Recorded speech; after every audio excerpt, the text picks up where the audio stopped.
Hola, esto es Aliaga Pesán Report desde La Habana, Cuba, un compendio de la política, la sociedad y la cultura cubana.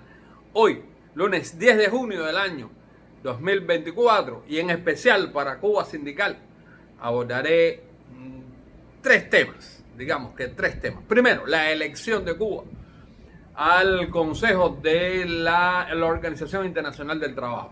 Trascendente esa decisión que nos apabulla literalmente. Y lo otro, finca de los monos y la estrategia del avestruz. Les recuerdo, esto es Aliaga Pesán Report. Y ya comienzo, pero como dice Jack el Destripador, vamos por partes. Aquí tengo uno de los libros más interesantes publicados, bueno, en Cuba, pero no específicamente por los cubanos.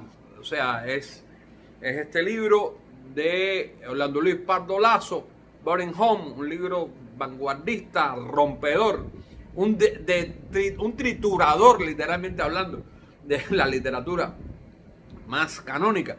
Pero este libro fue editado por el concurso literario de novelas de gaveta Frank Kafka, y leo: la meta principal de este concurso es darle un espacio a los autores cubanos que viven en la isla y escriben para guardar sus obras en gavetas porque no tienen ninguna posibilidad de publicar.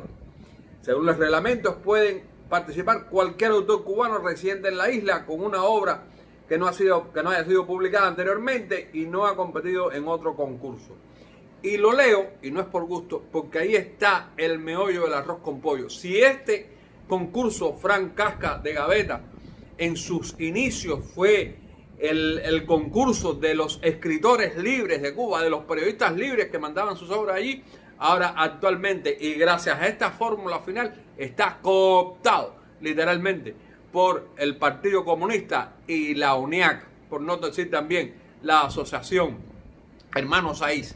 Este concurso, que en un principio era promovido por algo que ya desapareció lamentablemente, que es el movimiento de las bibliotecas independientes, actualmente está cooptado. No obstante, este libro está en Amazon y buscarlo, sería el término, buscarlo, sería una oportunidad de encontrarse con esa literatura de Orlando Luis, que lo hace trascendente realmente en los lectores de su generación, lectores y escritores de su generación. Pero volviendo al tema de Marras, ¿qué sucedió? Pues sí, en la Organización Internacional del Trabajo se eligió al gobierno cubano, al Consejo de la Administración de la Organización Internacional del Trabajo. ¿Y qué implica esto? Implica, por ejemplo, de que durante los próximos 3 años, el gobierno cubano participará en la elección del director de la Organización Internacional del Trabajo.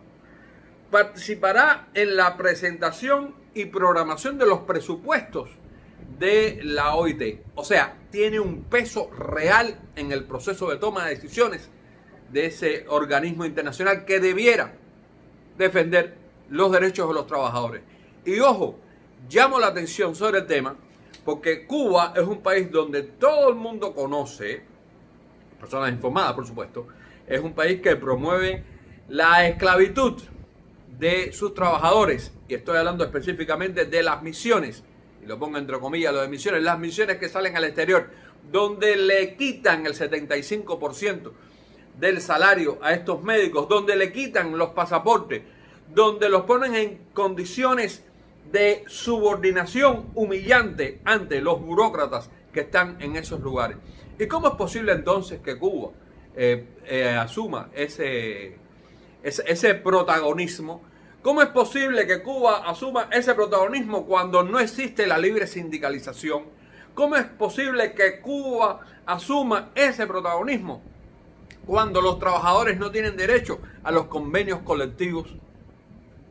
La lista pudiera ser larga, porque podríamos caer hasta en el desparrame de accidentes laborales que existen en nuestro país, donde no se toman todas las medidas.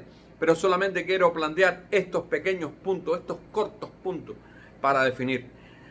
Si algo necesitas esas organizaciones internacionales de las Naciones Unidas, como la UNICEF, la OIT, la misma FAO, es redimirse de la estancia de las dictaduras, de los regímenes dictatoriales como el cubano, de partido único, donde el primer secretario, el secretario general de la Central de Trabajadores de Cuba, es miembro del Buró Político del Comité Central del Partido Comunista. No hay libertad sindical en Cuba. Y esos son los retos a los que se enfrenta la Asociación Sindical Independiente de Cuba, ya no solo a nivel nacional, que sabemos los que tiene, sino también a nivel internacional. Saliendo del tema sindical propiamente dicho, hubo un gran escándalo por lo sucedido, y hay razones, por lo sucedido en la finca de los monos. Esa violencia desatada entre grupos juveniles en un espacio supuestamente para niños y adolescentes. No voy a discutir el tema de la programación, de que si tú pones música de perreo, reggaetón y de violencia, los que van allí son los que les gusta el perreo, el reggaetón y la violencia. Si quieres tener otro tipo de jóvenes, tienes que hacer otra promoción cultural. No voy a hablar tampoco de las bajas causadas entre esos jóvenes, porque la información es muy cruzada y no llega a comprenderse realmente qué pasó. Pero sí hay un elemento que se sabe qué pasó. Es la estrategia al avestruz de los medios de comunicación cubanos. Demorarse 24 horas para dar una información. En la grosería chambona, que es el término castellano y bien cubano, chambona de Tribuna de La Habana, que da pena la declaración del Tribuna de La Habana. Peor esta desgracia para los periodistas y para los abogados, que se llama Humberto López, tratando de reunir lo que debió ser y no fue, como diría el gran Arredondo, lo que es y no fue es como si no fuese sido. Entonces, ¿qué pasó realmente en la finca de los monos, en el cerro, el sábado 8 por la tarde? ¿Se sabrá? Parece que sí, porque hay un periodismo libre e independiente que sigue funcionando dentro de la ciudad y nos recuerda de que la libertad hay que encararla. Les recuerdo, esto es Aliaga Pesán Report desde La Habana, especial para Cuba Sindical. Y será un placer volver a encontrarnos.